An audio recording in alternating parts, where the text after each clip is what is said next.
If you want to learn and finish the Easy Arabic course in short period of time, go to www.doortoknowledge.org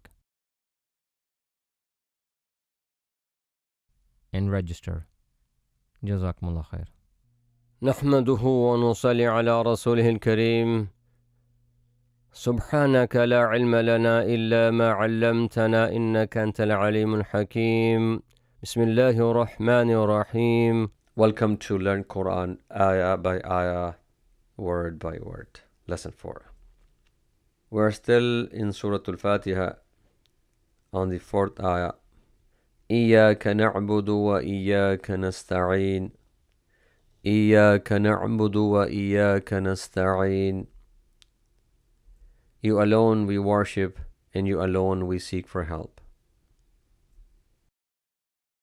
إياك, you alone. إياك, you alone. So here, whenever you're reciting, you pause on the E for a second. إياك. Do not recite it إياك.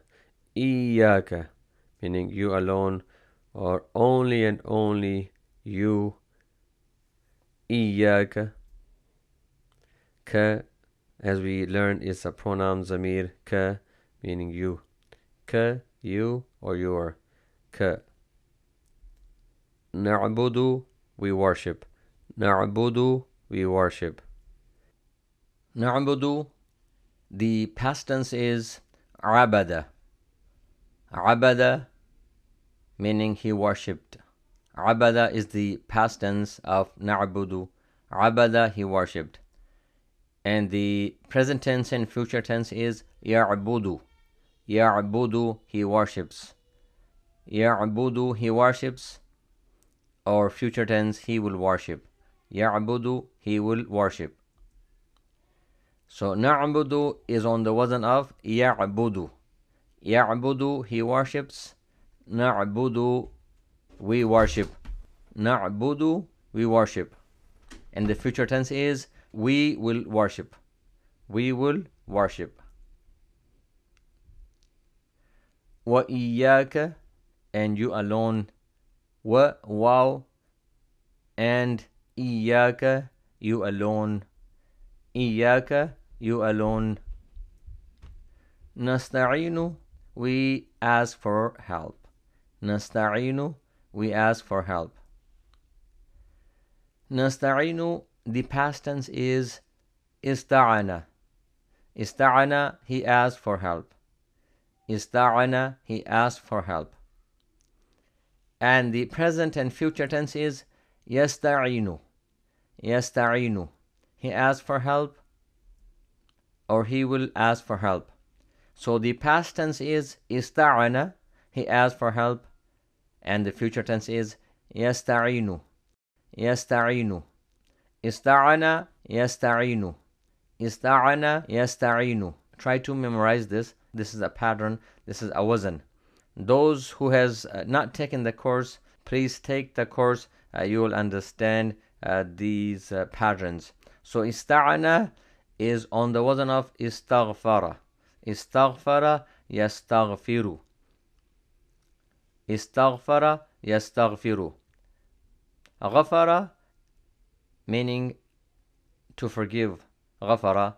Istaghfara, asking for forgiveness. Istaghfara, asking for forgiveness.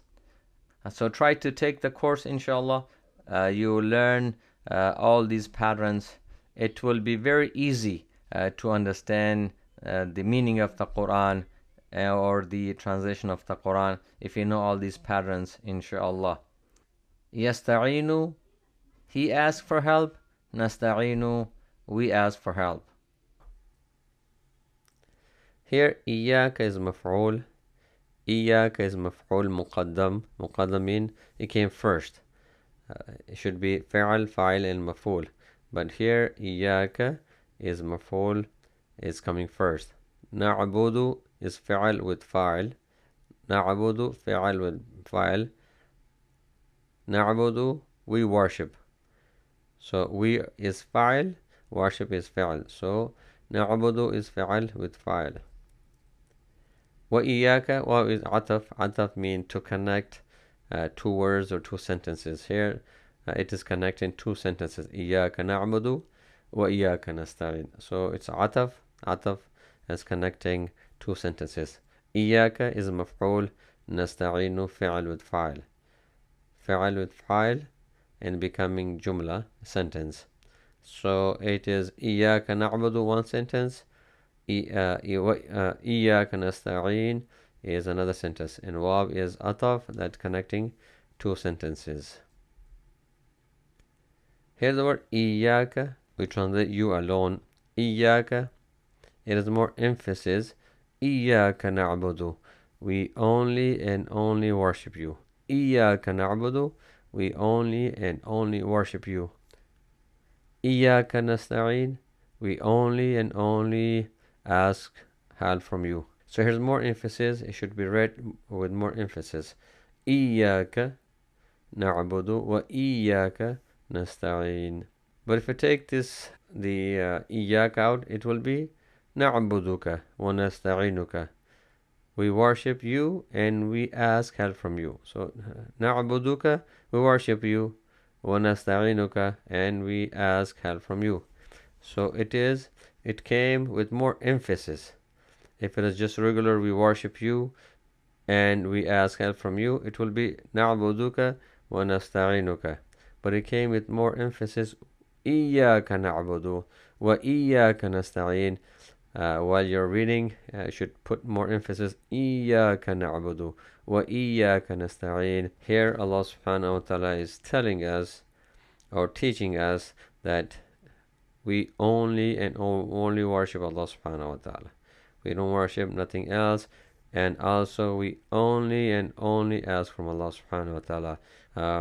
We should not ask from anyone but Allah subhanahu wa ta'ala. The more we ask Allah subhanahu wa ta'ala, the more Allah subhanahu wa ta'ala will provide. The more we ask Allah subhanahu wa ta'ala, the more help will come. The more we ask Allah subhanahu wa ta'ala, the more Allah subhanahu wa ta'ala will be pleased. But if we don't ask, we ask makhluk, we ask people, then we will be disgraced. If we ask Allah subhanahu wa ta'ala, we will be elevated, we will be honored. But when we ask people, when we ask makhluk, we will be disgraced. So we should put this in our habit. The first thing or the first being we ask is Allah subhanahu wa ta'ala. We don't ask no one first. We come and ask Allah subhanahu wa ta'ala. If you look at the time of the Prophet sallallahu alaihi wasallam, the Sahaba, they used to ask Allah subhanahu wa ta'ala. They used to pray 2 rak'ah and ask Allah subhanahu wa ta'ala. Whatever they needed, they ask Allah subhanahu wa ta'ala. So the same way, we should ask Allah subhanahu wa ta'ala, and Allah is the provider. Makhluk cannot do anything, and they are fakir. Allah is ghani. So Allah is the giver, the provider, the sustainer. So ask Allah subhanahu wa ta'ala. وَإِيَّاكَ نَسْتَعِينُ. We only and only ask help from you. إِيَّاكَ نَعْبُدُ وَإِيَّاكَ نَسْتَعِينُ. You alone we worship, and you alone we ask for help. And this is it for this lesson. Now it is your time to study.